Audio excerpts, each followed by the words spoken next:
नमस्कार, मैं हिमांशु मिश्रा और आप देख रहे हैं द इनसाइड स्टोरी। तो एक बार समन, दो बार समन, तीन बार समन, लेकिन अरविंद केजरीवाल एक भी बार ईडी के सामने पेश नहीं हुए। अब इसे क्या समझा जाए? क्या ये एक चैलेंज है? क्योंकि ईडी अब चुनावी मुद्दा बन चुकी है और उसे साफ तौर से चैलेंज मिलता हुआ ये नजर आ रहा है कि आप समन पर समन भेजते रहिए, लेकिन हम नहीं पहुंचेंगे। हम मीडिया के सामने कहेंगे कि ये जो समन भेजा जा रहा है ये असंवैधानिक है, गैर कानूनी है। तो क्या सिर्फ कह देने से ये बात मान ली जाएगी? और ईडी अगर चुनावी मुद्दा बन गया है तो उसकी जो क्रेडिबिलिटी है उस पर जो सवाल खड़ा हो रहा है, और आने वाले दिनों में क्या होगा इस क्रेडिबिलिटी को लेकर, इस पर आज चर्चा करेंगे। डॉक्टर संजीव त्रिवेदी जी हमारे साथ है। संजीव जी, मैंने बताया ना कि एक दो तीन आगे भी समन आएंगे। हो सकता है अरविंद केजरीवाल जी कोई और प्लान बना ले, वो कहीं और चले जाए, तो ऐसे कैसे बात बनेगी? और क्या अरविंद केजरीवाल जी जो कर रहे हैं वो सही है? उसे सही कहा जाएगा या गलत कहा जाएगा? क्या कहा जाएगा? कैसे देखें इस पूरे मामले को? आपने अरविंद केजरीवाल के संदर्भ में एक, दो और तीन समन्स की बात की। मैं यहां आपके ध्यान में हेमंत सोरेन को लाना चाहता हूं। उनके मामले में 1, 2, 3, 4, 5, 6, 7 समन आ चुके हैं और वो पूछताछ के लिए नहीं गए। भूमि घोटाले, मनी लॉन्ड्रिंग के केसेस उनके ऊपर जो है। अरविंद केजरीवाल भी नहीं गए और देखिए ये दिन भर इस बात की उहापोह हो रही कि कहीं उनकी गिरफ्तारी हो जाएगी क्या। और उनके तमाम नेता जन संवाद में हैं और वो कह रहे हैं कि लोगों से अपील है कि वो किस तरह से राजनीतिक इस्तेमाल किया जा रहा है ईडी का, उस पर वो ध्यान दें। मसला केवल ईडी का तो है नहीं, ईडी के अलावा सीबीआई और इनकम टैक्स, इस तरह की एजेंसीज का भी इस्तेमाल किया जा रहा है। ये आरोप बार बार लगाए जा रहे हैं। अभी पीछे 22 दिसंबर को लैंड फॉर जॉब मामले में तेजस्वी यादव को भी हाजिर होना था, वो नहीं आए थे। उसके 5 दिनों बाद लालू प्रसाद यादव को भी हाजिर होना था, तो वो भी नहीं आए थे। और इतने उदाहरण अगर सामने हमारे हैं, लालू, तेजस्वी, अरविंद केजरीवाल, हेमंत सोरेन, तो क्या हम ये समझें कि दरअसल ये इंडिया गठबंधन को जो कुछ मुद्दे तय करने हैं चुनाव लड़ने के लिए, उसमें से एक मुद्दा ये भी है कि जांच एजेंसियों का बेजा इस्तेमाल किया जा रहा है सरकार के द्वारा, और इसीलिए उन्होंने तय किया है कि इन जांच एजेंसियों के बुलावे पर अब वो नहीं जाएंगे। वो जाएंगे नहीं तो क्या ये गैर कानूनी हो जाएगा? क्या मतलब उनके क्या कह देने से क्या हर चीज गैर कानूनी हो जाएगी?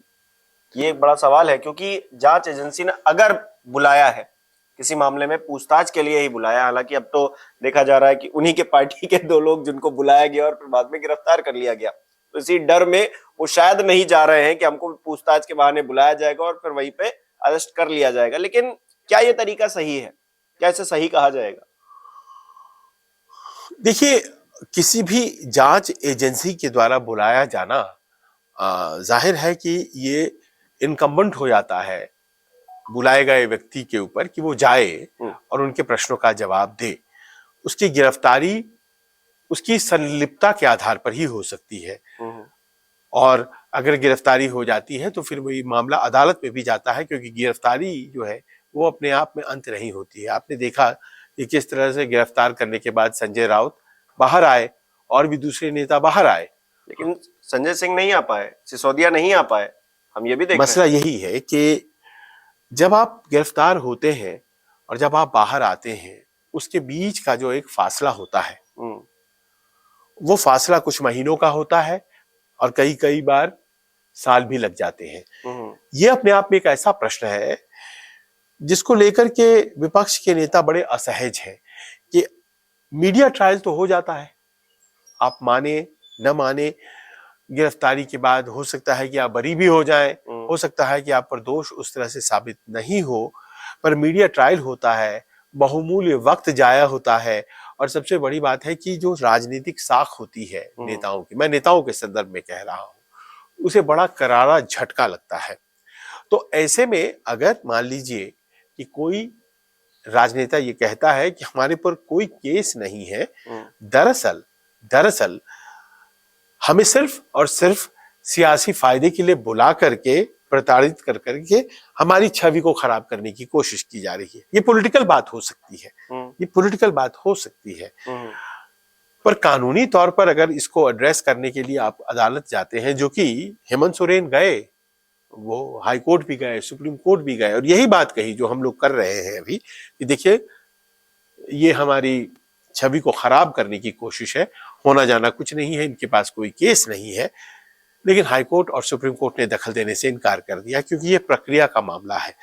लिहाजा मुझे ये लगता है कि ये सब कुछ जानते हैं, ये तमाम नेता जो हैं, जो आज बगावत पर उतर आए हैं, ये तमाम चीजें जानते हैं और चुनावी फायदा अगर भारतीय जनता पार्टी उठाना चाह रही है तो अब ये बड़ा स्पष्ट हो गया है कि चुनावी फायदा अकेले भारतीय जनता पार्टी ही नहीं, अरविंद केजरीवाल, आम आदमी पार्टी, हेमंत सोरेन, झारखंड मुक्ति मोर्चा, लालू यादव, तेजस्वी यादव, राष्ट्रीय जनता दल, ये तमाम पार्टियां और व्यक्ति जो हैं ये भी काउंटर तरीके से चुनावी फायदा उठाएंगी। गिरफ्तार करना है, आके करो, गिरफ्तार करके हमें लेके जाओगे, हम ये कहते चले जाएंगे कि देखिए बेजा इस्तेमाल हो रहा है। और इस क्रम में जो है वो ईडी और दूसरी जांच एजेंसियां जो है उनकी क्रेडिबिलिटी की क्राइसिस हो रही है, वो एक फुटबॉल की तरह हो गए। विक्टिम कार्ड खेल रहे हैं अरविंद केजरीवाल, ये आरोप है भारतीय जनता पार्टी का। तो क्या मीडिया के सामने सिर्फ अपनी बात कहते रहना, पूछताछ के लिए बुलाया जा रहा है, वहां नहीं जाना, क्या एक तरह का विक्टिम कार्ड नजर आता है? जो आरोप लगाए जा रहे हैं भारतीय जनता पार्टी की तरफ से कि आप मीडिया के सामने कह रहे हैं आप बिल्कुल ईमानदार हैं, कट्टर ईमानदार हैं, लेकिन आप एजेंसी के सामने जाने से डर रहे हैं, तो ये क्या है? इसको किस तरह से देखा जाए? देखिए, राजनीतिज्ञों के जीवन में एक तो होता है कानूनी अदालत और एक होती है जनता की अदालत। तो जनता की अदालत में पेशी लगा रहे हैं खाली? तो जनता की अदालत में तो लगातार पेशियां चल रही हैं, वहां तो कोई दिक्कत नहीं है, प्रेस कॉन्फ्रेंस हो रहे हैं। कानूनी अदालत कई बार जो है वो जनता की अदालत के सामने कुछ इस तरह से पेश कर दिया जाता है कि उससे सियासी फायदा हो सके। तो आज की तारीख में कुछ ऐसा ही दिखाई पड़ रहा है। इस पूरे मसले में हकीकत जो कह रहे हैं अरविंद केजरीवाल वो भी हो सकती है और जो कह रही है ईडी वो भी हो सकती है। हम और आप सामान्य लोग हैं, हम लोगों को पता नहीं है, पर ये तो हकीकत है ना कि इसी मामले में अरविंद केजरीवाल के 2 वरिष्ठ साथी आज की तारीख में जेल में हैं और बार बार अनुरोध के बावजूद उनको बेल नहीं हुआ है। कुछ तथ्य ऐसे मिल रहे हैं उनके खिलाफ शायद जो कि बेल में आड़े आ रहे हैं, क्योंकि मनीष सिसोदिया के मामले में तो कोई बहुत कम दिन है नहीं, वो फरवरी के महीने में गए थे और अब हम जनवरी, अगले साल जनवरी में हैं हम, यानी 11 महीने हो गए हैं। संजय सिंह अक्टूबर के महीने में गए हैं और कहीं ना कहीं कोई एविडेंसेस उन तक पहुंचती हैं और कोर्ट, ये पुलिस के कहने से नहीं है, कोर्ट भी इस बात से कन्विंस है, जो ईडी के केसेस देख रही है स्पेशल कोर्ट, तभी तो जाकर बेल नहीं हो पा रहा है। और यहीं पर वो डर की वजह है जो कि आज की तारीख में आम आदमी पार्टी के लोगों में है, क्योंकि अगर मान लीजिए निर्दोष हैं सब लोग तो अरविंद केजरीवाल न केवल खुद जाएंगे पेशी में और उनको लेकर के वापिस आएंगे, जिन लोगों को उनके बोलने की क्षमता और उनके पीछे वकीलों के बड़े वकीलों के कतार के बारे में हमें तो कोई संदेह नहीं है। तो इसका अर्थ क्या ये है कि उन्हें इस बात का भी डर है कि उन्हें न्याय नहीं मिलेगा? क्या आपको लगता है कि न्याय जो है वो नहीं मिलेगा और ऐसे में दोष भी न मिल जाए, न्याय न मिलेगा, दोष भी न मिल जाए और राजनीतिक रूप से हमें नुकसान न हो जाए, उसी क्रम में ये सब कुछ हो रहा है? कुछ समझ नहीं आ रहा है, लेकिन ये अपने आप में कोई तरीका है इस तरह के नोटिसेस को डील करने का? ये शायद पहली बार देखा जा रहा है। 2-3 महीने और बचे हैं, क्या अरविंद केजरीवाल जी को ये लग रहा है कि 2-3 महीने और कट गए तो फिर ये जो समन आ रहे हैं लगातार और उनकी अब जो है भरमार तेज हो गई है, अब वो लगातार आते जा रहे हैं, ये थम जाएंगे? क्योंकि इलेक्शन होना है, 24 का इलेक्शन निकला, ईडी अपने घर बैठ जाएगी और फिर हमसे ज्यादा मतलब रह नहीं जाएगा। हो सकता है जो साथी उनके जेल में है वो भी बाहर आ जाए, क्योंकि जब आरोप लगता है विपक्ष की तरफ से कि क्या सत्ता पक्ष में कोई ऐसा नहीं है, या फिर जो विपक्ष में था वो गया हो सत्ता पक्ष में, उस पर कोई कार्रवाई हो गई हो, तो ये लगता है कि हाँ कहीं ना कहीं कुछ ना कुछ तो दाल में काला है। क्योंकि सत्ता पक्ष में कई लोग आज की डेट में ऐसे बैठे हैं जिन पर पहले चीजें आगे बढ़ी लेकिन अब थम गई। तो ये क्या 2024 तक का अरविंद केजरीवाल जी भी इंतजार कर रहे हैं कि ये चुनाव निकल जाएंगे तो सही हो जाएगा। देखिए, एक वॉशिंग मशीन थ्योरी तो है, हाँ, कि भाई अगर भारतीय जनता पार्टी के आप करीब हो गए तो फिर आपके ऊपर मामले जो है वो थोड़े शिथिल पड़ जाते हैं। खत्म तो कोई नहीं कर सकता है। देखिए, वो आपके पक्ष में निर्णित हो सकते हैं, आपके खिलाफ निर्णित हो सकते हैं। जो एक बार कागज पर आ गया, अदालतों में वो खत्म तो नहीं होता है। दब सकता है, दबा पड़ी रहती है, लेकिन खत्म नहीं होता है। और लोग अदालतों को दोष देते हैं कि मामले बहुत ज्यादा हैं, लेकिन ये जो राजनीतिक आचरण है इसको भी तो दोष देना चाहिए ना, कि मामलों को दबा दिया जाता है। एमपी एमएलए कोर्ट बनवाई गई इसीलिए कि जो ऐसे मामले जल्दी जल्दी निपटे, लेकिन फिर भी नहीं हो पा रहा ना, वो प्रक्रिया ही उस आप तरह जब की कह रहे हैं कि भाई सत्ता पक्ष के जो लोग करीब है आ गए हैं, तो ऐसे में जाहिर है कि आप हेमंत बिस्व शर्मा और नारायण राणे इन जैसे शख्सियतों का नाम आपके जहन में होगा। अजीत पवार हाल फिलहाल में आए हैं जिन पे प्रधानमंत्री नरेंद्र मोदी ही आरोप लगा रहे थे कि इतने 1000 करोड़ का घोटाला करे, छगन भुजबल, ये लोग। अब ये केसेस शिथिल पड़ गई, ये केसेस शिथिल खत्म तो हो नहीं सकती है, शिथिल पड़ गई, और बाद में कहा जाएगा बैकलॉग है, जुडिशरी के पास बैकलॉग है। काम कई बार करने नहीं दिया जाता है, और कई बार जो है इस तरह के मसले। पर यहां प्रश्न ये भी है कि देखिए, आप अगर विपक्ष में हैं और आपके ऊपर केसेस हो जाती हैं, सवाल ये उठता है कि कन्विक्शन कितने होते हैं। क्या इस बात को किसी ने देखा है कि अंततोगत्वा जब केस रजिस्टर हुआ, सालों बाद उसमें जब निर्णय हुआ, तो कितने लोग अपराधी पाए गए? और उसका एक आंकड़ा है, कहा जाता है कि 1% भी कन्विक्शन में कन्वर्ट नहीं हुआ। हमने कुछ वक्त पहले इस पे एक शो भी किया, इसी शो में इस बारे में बात। जी हाँ, 1% भी नहीं। दूसरा आंकड़ा यह है कि साल 2004 से 2014 और 2014 से 2024 के बीच जो केसेस को अगर देखा गया, तो पाया ये गया कि 2014 से 2024 के बीच केसेस रजिस्टर होने की जो संख्या है वो बहुत ज्यादा हो गई। 100 गुना 100% ज्यादा हो गया। तो ये हो सकता है, फेयर, ये बात सही है कि अगर मान लीजिए अपराध हो रहे हैं तो फिर केसेस होंगे रजिस्टर। पर क्वेश्चन ये है कि इस बात का क्या कोई सुरक्षा कवच है कि चीजें मीडिया ट्रायल में कन्वर्ट ना हो? कुछ लोग जो गिरफ्तार हुए और बेल पर आ गए और फिर बेल पर ही रह गए, वो कितने दोषी थे, कैसे पता चलेगा? टाइम बाउंड तरीके से तो कुछ खत्म हो नहीं रहा है। तो ये बार बार राजनीतिक संदर्भ ही क्यों होता है मामलों का, पहला। दूसरा, जो राजनीतिक लोग हैं वो ज्यादातर विपक्ष के क्यों होते हैं? दूसरा, गिरफ्तारियों के बाद जब वो बेल पर आते हैं, तो उसके बाद उनकी सजा का क्या होता है? और सबसे बड़ा सवाल यह है कि ईडी जो है वो किन मामलों में सक्रिय है और किन मामलों में नहीं है। कुछ तो ऐसे लोग हैं जो बाहर भाग गए, देश का पैसा लेकर के भाग गए हैं, मनी लॉन्ड्रिंग के बड़े एस्टैब्लिश्ड केसेस उनके पास हैं, उनका क्या हुआ? क्या चुनिंदा केसेस को परसू किया जाता है?